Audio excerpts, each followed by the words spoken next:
अहिल्यानगर जिल्ह्यातील ताजा घडामोडी बघण्यासाठी आजच रोखोक या वृत्तवाहिनीला सबस्क्राईब करा, लाईक करा आणि शेअर करा।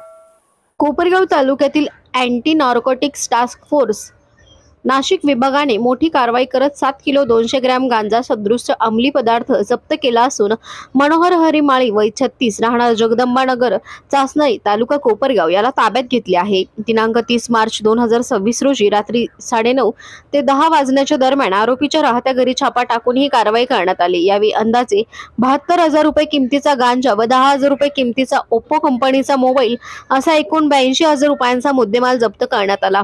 या प्रकरणी NDPS कायद्याच्या कलम 8 क 22 ब 29 अन्वये कोपरगाव तालुका पोलीस ठाण्यात गुन्हा दाखल करण्यात आला आहे।